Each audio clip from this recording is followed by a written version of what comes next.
A warm welcome to our listeners. This is SciLang podcast, where we are all about the holistic integration of languages into science and science into languages. My name is Agnieszka, and today I have the pleasure of hosting our guest, Marloes Peeters, a senior lecturer at Newcastle University, working in the area of biosensors and bioelectronics. So grab something nice to drink and let's begin. So hello, thank you so much for being with us today. Hi, well, it's nice to be here, and thanks for the invitation. Um, I usually start with a hmm warm-up question, which is, would you be able to tell us what languages you speak and hmm what motivated you to learn them? Okay. Well, I'm Dutch, so Mm-hmm. obviously I speak Dutch. And when you're Dutch, you get a lot of languages in school. So in school, you get you start off with English really young, and I think even Mm-hmm. toddlers nowadays. So in school, you get English, French, and German, Mm-hmm. and Dutch, obviously. So you've got to do all of them. And then afterwards, I did an Erasmus internship in Brazil. Ooh, So because I couldn't study Portuguese at university, so I studied Spanish to prepare mm-hmm. myself to go there, which helped a little bit, but it's not quite the same. And then Not obviously I the learned same. Portuguese when I was there. So yeah, that's a brief summary. Do you still speak Portuguese? I the good thing about it, I in my job I can keep collaborating with Brazilian universities. So actually, I still quite regularly every year host Brazilian exchange students. Mm-hmm. I've done one Viva as well for the Brazilian university. I went to visit a couple of times because obviously the weather is a lot nicer than here.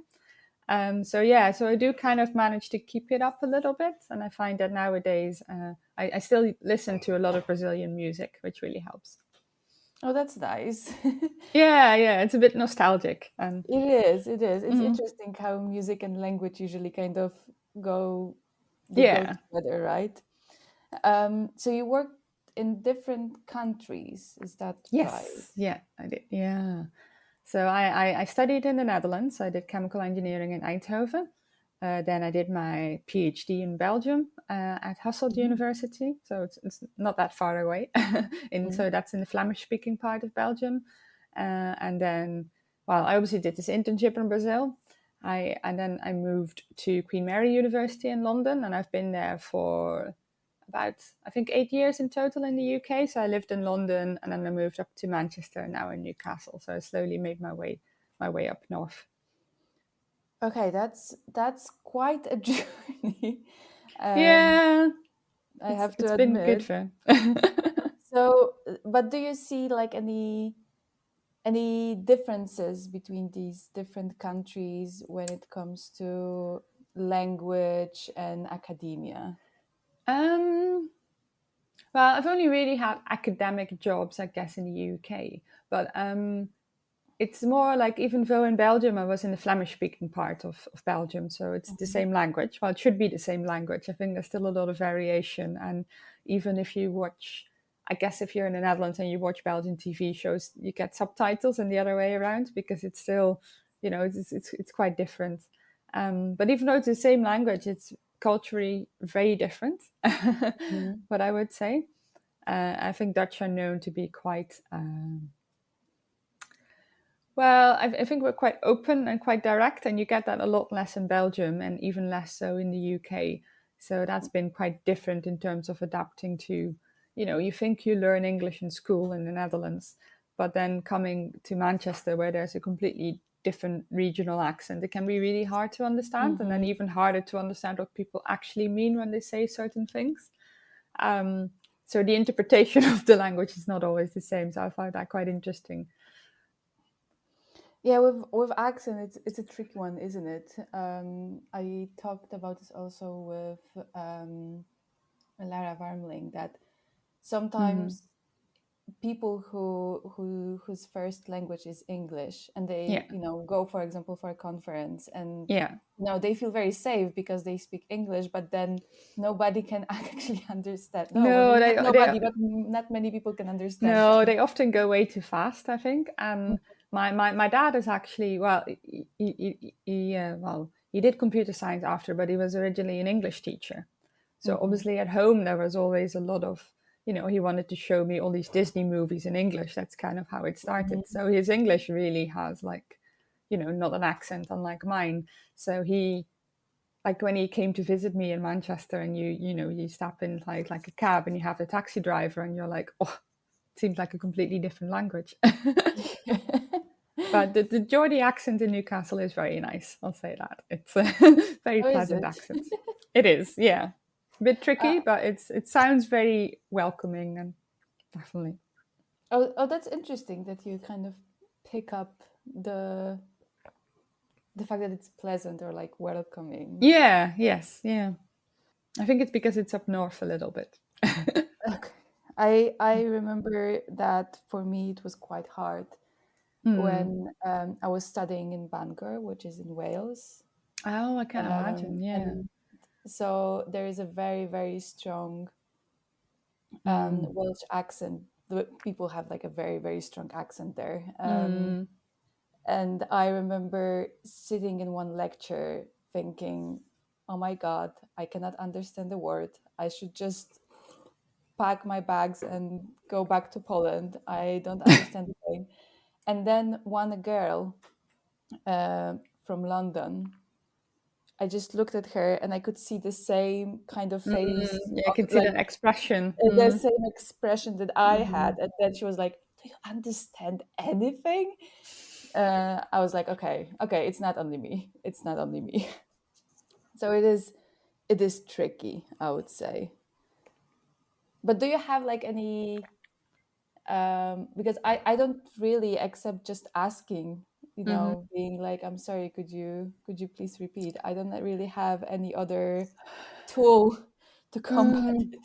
It's tricky, and sometimes you feel awkward asking a native speaker to explain Exactly. things. I think I wouldn't have that in any other languages. I think when I did this internship in Brazil, there was only a few, it was a very small town, so there was only a few people in the company who could actually speak English.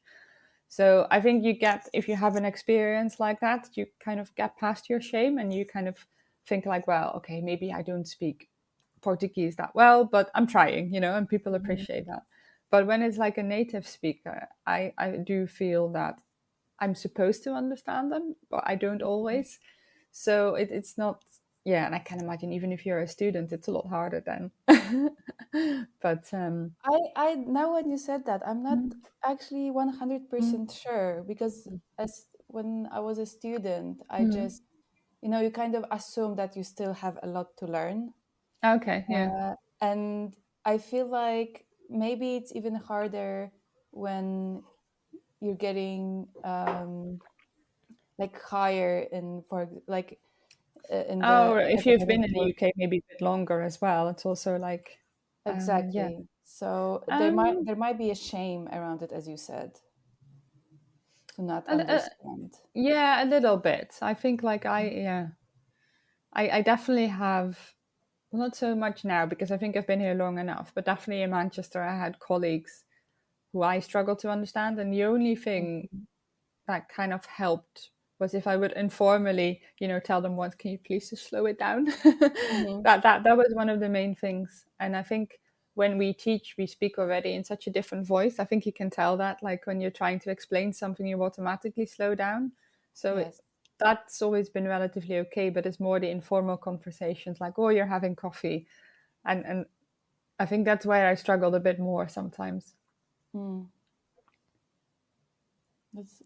That's quite interesting that there is also this um, informal versus formal way Yeah, of it's like using the people say language. you have like a phone voice, no? So when you're talking on the phone, you sound a bit differently. But I realize that when I'm teaching, you sound quite different too. At least that's kind of, when we were doing like one of these like lectures from home, my husband was there and he said like, you sound completely different. Mm-hmm. So I didn't realize that you kind of do that as well when you're teaching. Mm-hmm. So you've been here Hmm. for some time now in the UK, but Yeah. do you think that I'm just curious how it is with your thought process, and do Mm. you catch yourself thinking in Dutch or in English, or you don't see anything like that? It depends on my mood. I think the problem is during I normally I go back home quite a lot because Mhm, obviously it's only an hour flight. I think especially during the pandemic when there were longer periods that I didn't come home, you just all think in English. It just kind of mhm, goes automatically.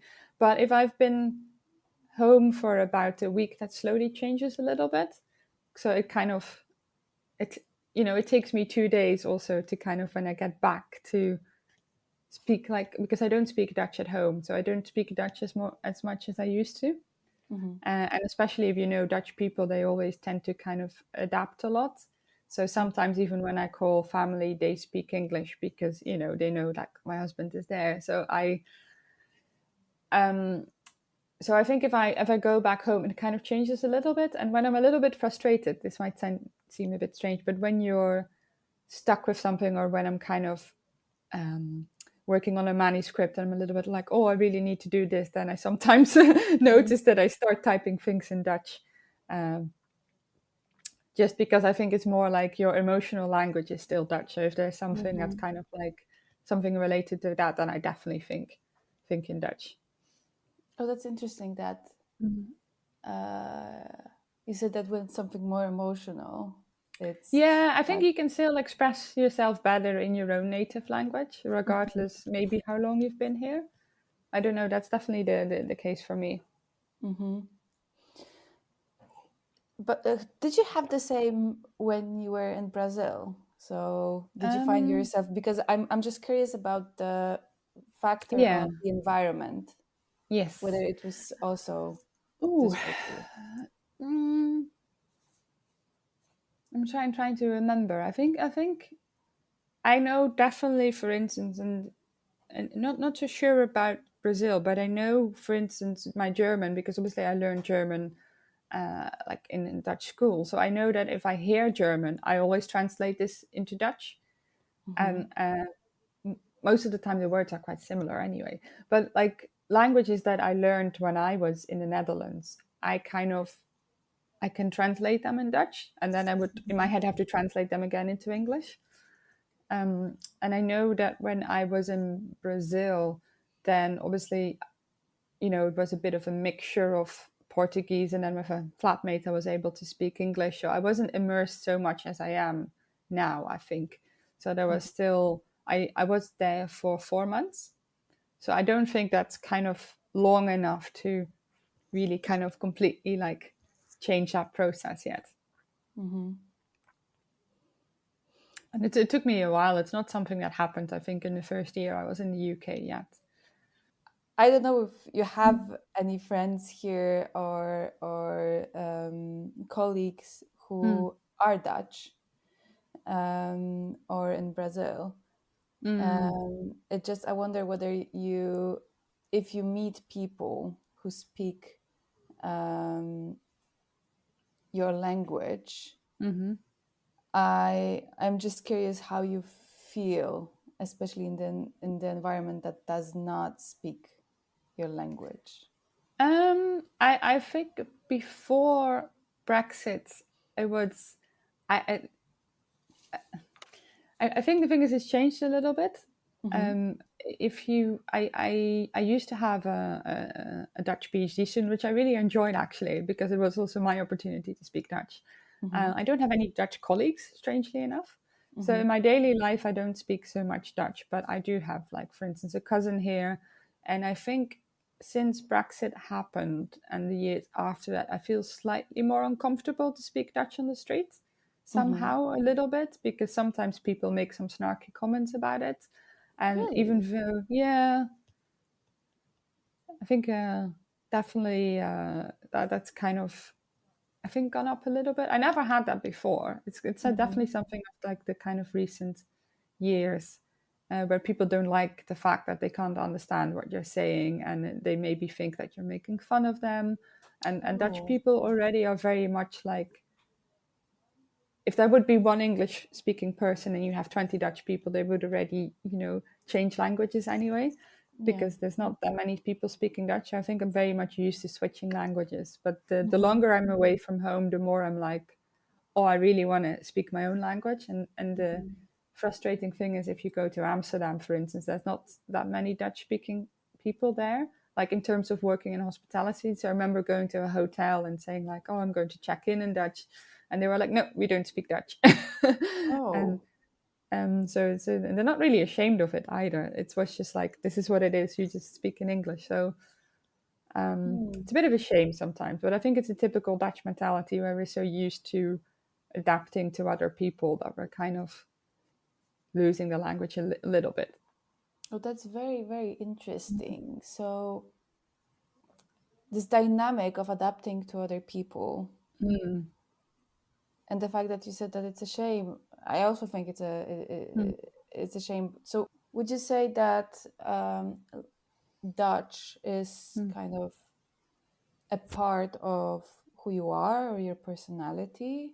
Oh yeah, definitely. I think it doesn't matter how long you're away from your country. I think Mhm. that's what I used to think, but I don't think it makes a difference. And I think sometimes the longer that you're away, the more you start to feel like it's important to you. And I think Mhm. definitely language is like a key thing of it.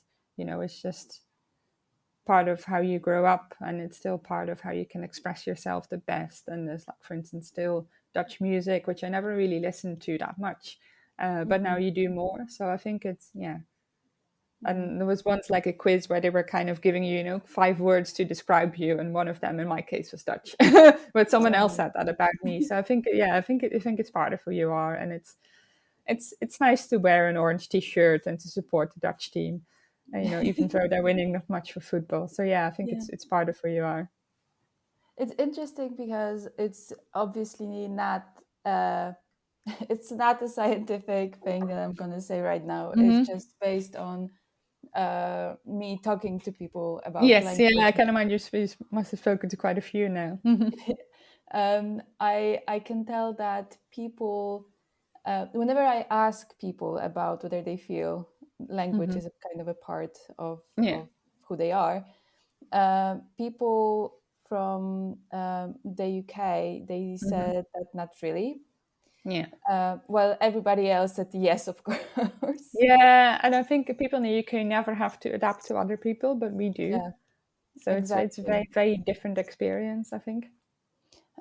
So I actually want to kind of go that route right now because what I'm Hmm. also very interested in is um, what do you think about uh, using English in science and the fact that this is kind of the language that we use to communicate our work. Hmm. Do you think that this is kind of a restriction that we kind of like I'm saying that Hmm. kind of in like we have to use it or to get to the bigger audience, or maybe it's good and it's liberating because there is a language that brings us closer. Like what's your take on that? Yeah, it's a difficult one, isn't it? So first of all of my university was in English, so I never was trained in Dutch. So there's no way I could give a scientific presentation in Dutch because I simply don't know the words. Even in Dutch universities, English was, the main language, even though your teachers would be Dutch. But Hmm. so I think it's obviously good that there is a universal language, but I do know that if I go to a conference and I really want to talk to someone, and I know, for instance, now if there would be, um, I noticed that a lot when I went to Germany, that they do kind of appreciate if you speak their language as well, at least if you try. Hmm. And so I think a lot of the work in academia is all about collaborating and making new connections with people. And that's just so much easier when you show a bit of like kind of willingness to speak another language. Hmm. So yeah, it's definitely nice if you would go to, let's say, like an international conference, and it might be, for instance, in Spain, and there's a little bit of element of Spanish to it, whether that's Spanish food or like I went to a conference in Canada where they did like some traditional kind of dancing from there or some music. So I Oh. think it's good that you have that there is like a language. I Mhm. think we shouldn't be too hard on other researchers. Like my first, English is not my first language either, and sometimes you feel like it holds you back a little bit in writing and maybe presenting. And I think maybe also when it comes to writing papers that we should be a little bit more lenient in terms of if the science is good. I'm sure we can get around some of the language issues. Yeah, this is problematic, isn't it? Yeah. The Because science is so um, it is work that Mm. is very heavily, like we heavily rely on language Yeah. because we have to write articles. Yeah. So do you think that there is kind of a way of making it a little bit more um, open for people who don't speak English, or Mm. not really? Well, there should be, but the question is how you do it, isn't it? Like Mhm. whether I mean, I guess some journals have like support with languages to kind of try and get these papers communicated. Mhm. Um, I also think it just would help if people are, because I think all of us has gotten comments back about their English writing, right? And I Mhm. think one of the most common things that you get is like, oh, please let a native speaker review your manuscript. And in Yeah. most of the cases, you probably have a native manuscript on. If you work in a UK university, you probably have a native manuscript, Yeah. a native speaker on the manuscript. So I think it's just trying to well, obviously that's like I think as a reviewer you should, unless it's totally unreadable the manuscript, uh, not kind of make these comments or just have like a comment to the editor saying like, oh, there are things that could be improved, but there should be like a different service for that really, Mm. and particularly maybe in some countries where you don't get English in schools and um, yeah, I'm just it's very hard to get kind of a way around it unless you have like some dedicated language support, which I hope most universities would have, Mhm. or like journal papers or for conferences as well. Um, yeah, it's a tricky one. I wouldn't really know how to do it because all of that involves, I guess, in most cases, a lot of resources and efforts. Mhm. Um, but I do think that if you do hire people from abroad, and even if they're, when they get here, they learn English so fast Mhm. that you really shouldn't kind of hold you back so much, because I think scientific writing is a different thing altogether. You have English people who are maybe not so good at scientific writing, so it's a different skill probably. That's true, isn't it? That science, Yeah, uh, communicating science and speaking English are yeah, actually it's kind of completely different. different things. Yes, definitely. Yeah, It's kind of like it reminds me of being able to code, and yeah, yes, you can use English, but it's still a different language. yeah. It definitely is. um, I wonder whether English then was well, you said that you started learning when you were a kid, Yeah. and then you also had it um, at the university. Yes. Yeah. I'm curious about your emotional, I guess, relationship with it, in a sense of like whether for you it was just like a pragmatic decision to okay, English, it's something that I should learn, or and I need it for work, or was it more like um, I really enjoy this Uh, language, or both? I think with English I don't have that so much Mhm. because, as you said, it's more like a practical thing. It's something that I use for work. I think you have that more when you start to learn other languages that are maybe not so universal. So I think I Mm-hmm. get more gratification out of, speaking Portuguese, or when I go to Brazil and, I'm just walking around and I can actually communicate with people. Mm-hmm. So I think probably even more so with the languages I didn't learn at school. Mm-hmm. So I don't think I learned much French, but in terms of German and French, because I had to learn it at school, I have a different relationship with it. I think Mm-hmm. it's just something that I had to do, and I got grades for it. And I never had that. Okay, I did get grades, I guess, in university for my Spanish, but it was more I did it because I wanted to. Mm-hmm. It wasn't kind of enforced on me. So I think with Spanish and Portuguese, that's definitely, yeah, I have a different kind of, different relationship with it. I think I enjoy it more. I don't feel it like as a burden to learn it. It's interesting, isn't it, that people, for me, it's very interesting to hear from people that it didn't even matter what language they Mm-hmm. chose. It just as long as they chose it and Yeah, nobody forced them to yeah, learn it, it's always way much more fun and yeah. always way much more beneficial. Mm-hmm. But why Portuguese actually? Like, what was there, like, just you just like the sound of it, or you I wanted think to go so. there? What happened? So I did this internship in Brazil. Mm-hmm. So and there weren't so many. It was in a really small town. So I think we have this misconception that if you travel, obviously when you go to touristic places, everyone speaks English. Mm-hmm. But for my internship, I didn't go to a touristic place. So, Mm-hmm. it was quite a small town. And I didn't realize, for instance, in Brazil, you don't necessarily get English in school. It all goes via private classes. So the people I would normally interact with via science, their English is perfect. Mm-hmm. But it's not the same as going to the real country in like a smaller city. It's very Mm-hmm. different. And a lot of people there would probably they would understand everything I was saying, but just had a little bit of shame of speaking English to me. So Mm-hmm. it was much easier for me to adapt than I guess Mm-hmm. it was for them. Um, and then when I came back, so when I returned and when I did my PhD in Belgium, it so happened that there was someone who was organizing Portuguese classes, Mm-hmm. but they were more like kind of cultural events. So it was like food and, as you said, maybe music, and then Portuguese lessons, which were done for a charity. So I kind of continued with it.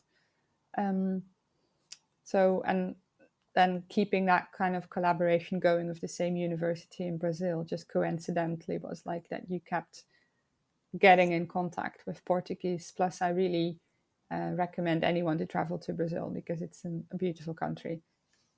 Oh, it's in my bucket list. Yeah, I'd say definitely go for it. It's so big as well that there is something to find for everyone. Yeah, that's kind of what this is the Mm. only thing that kind of makes me intimidated by Brazil. Yes, yeah. You probably have to pick Yeah, something. you have to pick something. But Mm. I love how you kind of I feel like throughout our Mm. conversation, there is this theme of how language is a part of a culture Mm-hmm. and how it is how nice and beneficial it is to kind of look at other cultures through the lens of not only language, but as you said, like other other things that are kind of connected. So, for example, like Yeah, dance or music or food. yeah. Um, and I guess can you tell me a little bit more then about how would you describe um, Dutch people? You said a little bit more about the fact that you're very accommodating and you're trying your best to. Oh, only when it comes to languages, not in Only anything when it comes else. to language. Ah, I see. No. I think Dutch people tend to be, and I don't know if you've been to the Netherlands, tend to be quite, especially compared to Belgian people, where obviously in the Flemish part you speak the same language. Um, a lot of people actually assume it's a different language, Okay. but it's not. So I think we tend to be more outspoken, particularly Mm-hmm. compared to British people, a bit more direct. I think in the English language, people say sorry a lot and they apologize for a lot. And when you speak to Dutch people, they kind of straight get into it. Um, but I do think when it comes to language, because we have like Dutch people are kind of, we used to travel a lot, I think. I think I Yeah. see that in a lot of like my friends and family. I see a little bit of that, when the Dutch used to sail across the oceans. I think part of the Dutch is still like, we really like to travel. So anywhere you go, you probably kind of meet them somewhere. And when I think most other people in my degree did an internship abroad. So we were all kind of stimulated to go somewhere. Um, so that's definitely we kind of like traveling and experiencing new things. But I think in general, yes, they are quite. I think it's quite similar to German people in a way. So maybe a little bit more direct, even so. Um, but otherwise, I'm trying to think like culturally.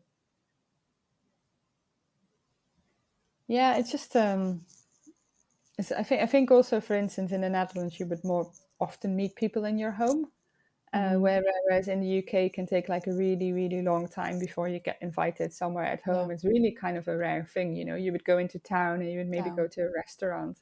So Exactly. I think the culture of inviting someone for a meal is much more common in the Netherlands. The cycling is a big thing. So obviously the distances are quite small. So I think it can be a lot easier to do that. Um, the one thing I would say, Dutch people are not very impulsive. We do really like to plan things, I think, in general. So if I would go back home, I would see lots of my friends already for like weeks or months ahead have their schedule with birthday parties and things. Um, yeah, I do that in my work, I think, in terms of time management. I do that, like now I'm here in the UK, I do that a little bit less, but I didn't realize how much of a thing it was. If you want to meet someone in the Netherlands, it's almost like, okay, you have a massive big calendar and where can we find like a slot? Uh, it's actually quite interesting that you said that this difference between people in the UK and Mm. Dutch, because it's actually the same when it comes to Polish people Mm. being way much more direct. Yeah. Did you have like any? I so I remember when I first came to the UK, Mm. it was really hard for me to understand Yeah. what people actually mean. Yeah. Like I because in Poland we just you Mm. know I will simplify it right now, but we're like, okay, I don't like you or I Mm. like you. And Mm. here I was sometimes, especially reading very long emails, Yeah. I wasn't really sure Yeah.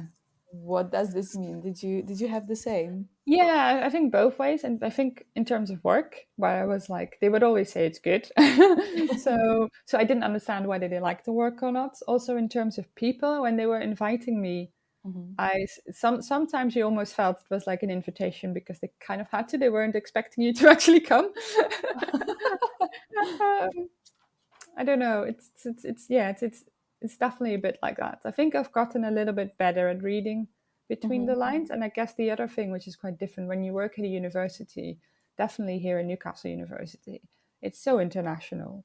Hmm. So yes, you do have British people, obviously, but I would say the bulk of the people working here are international. So Hmm. what you have is kind of a big divide between what you have at, I guess, the university and then kind of living like in the town itself, where I think it's Yeah, definitely yeah. more like, your neighbors would be British, so you have like more Hmm. it's very different, the work and then the makeup you've got like at home. Yeah, it's People. it's it's different, isn't it? Like I also can feel that there is this bubble of academia, Yeah, and then yeah, I'm getting out of it to the world when yes, I'm at home. So it's and this bubble usually is very international. So yeah. there is a different Oh, um, definitely. And I think dynamic. even definitely when you live in London, where everything is international, you can't compare that to the rest. So when I was living in London, I think like you don't really experience but it's Mm. really like to live in the UK. Mm. But do you enjoy the international um, kind of space? Uh, the fact that you can meet people from other countries? Yeah, I think it's good for working together, because I think there's a lot more kind of, I think a lot of people, even if they're British, they will have lived in lots of different places. So I think a lot of people at the university are quite open-minded. They understand, some of the things. Lots of them will have family far away. So, and then there's something, if you go to like, in terms of food, there's so much more that you can find. So I like these. And Newcastle is definitely like a city for students, because the students are there and because they come from so many different places. You can tell that the culture is very different. And I come from quite like a small town back home. So you see that influence a little bit less. So I think because you have all these different cultures, there's more things to do. And I kind of enjoy that you can try lots of different things, actually. I think this is a lovely way of finishing our conversation, in the fact that languages are connected to cultures, and it's really, really nice that right now in the world that we have, we can enjoy it and learn more about them. Yeah, definitely. Yeah. Yeah, so thank you so, so much for this conversation. This was Silang Podcast. Till the next time.